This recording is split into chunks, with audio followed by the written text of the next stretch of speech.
Glory to Jesus Christ. Today is Tuesday, March 29th. And I thought that what I would do today was do a little different with the Psalms and refer to a psalm that had no liturgical reference to it at all. And so I just started going through the beginning of the Psalms, and by the time I got all the way to Psalm 25, I realized that there are no Psalms that don't have some liturgical reference to them. So I stopped at Psalm 25. And I'm sure there is a psalm that doesn't have a particular liturgical reference, but that's as far as I got. And so I stopped at Psalm 25, and that's what we'll hear today.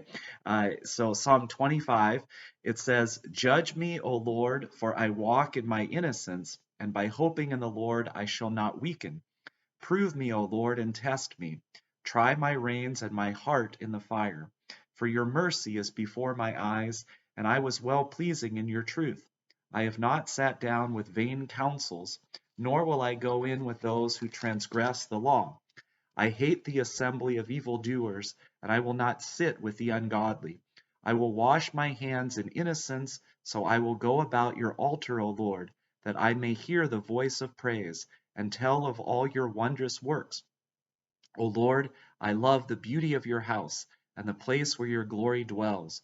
Do not destroy my soul with the ungodly, nor my life with men of blood, in whose hands is lawlessness. Their right hand is full of bribes. But as for me, I walk in my innocence. Redeem me and have mercy on me, for my foot stands in uprightness. In the churches I will bless you, O Lord.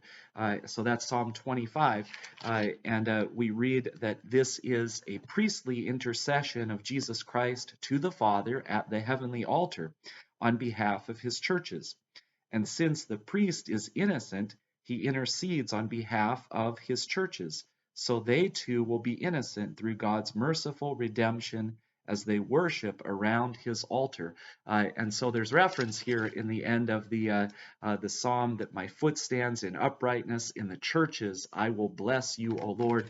And there's also a connection liturgically here that if any priest or deacon were reading this psalm, he would immediately recognize it because before every divine liturgy, after the priest has put on or the deacon has put on all of his vestments, he reads part of this psalm as he washes his hands. And I think this is a good reminder to us as well that there's many things in the life of the church that are very practical. And it makes good sense that before a liturgy, that the person who was touching many things would wash his hands. And how beautiful it is that going along with something practical like that is psalmody itself and prayer. And so I wash my hands in innocence, O Lord, and go about thy altar singing aloud of thy praise. And so this is part of Psalm 25, and this is the liturgical reference to it that again most people might not be aware of, but without a doubt a priest before any liturgy knows this prayer by heart.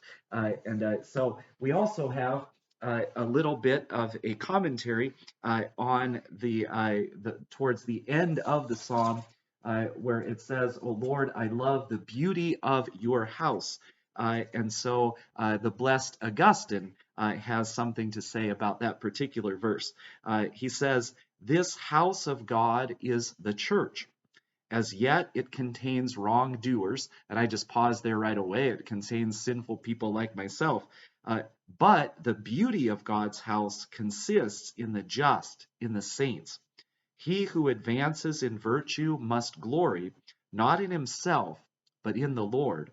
For all have sinned and do need the glory of God. Those therefore in whom the Lord dwells in such wise that he is himself glorified in his gifts, those who have no desire to attribute to themselves or claim as their own what they have received from him, these are the men who form the beauty of God's house.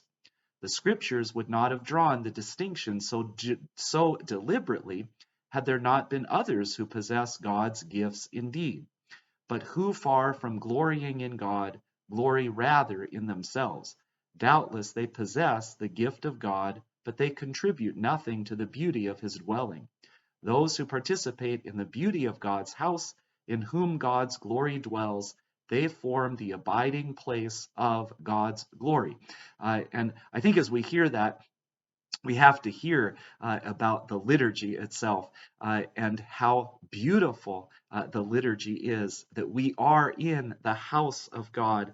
And it's where His glory dwells, and that as Augustine would point out to us, it's not of our own doing, it's not of what we have done, because we fall so short, but it's being there in the presence of God. So again, Psalm 25 today, and another reminder that so many of the Psalms have liturgical references to them in places where the Psalms are used. I'll try to keep going on that to find one Psalm that might have no reference at all in any of the services of the church, but it might be hard to do that. So Psalm 25 is the last half of that, is the priest or deacon washing his hands before a liturgy. Glory to Jesus Christ.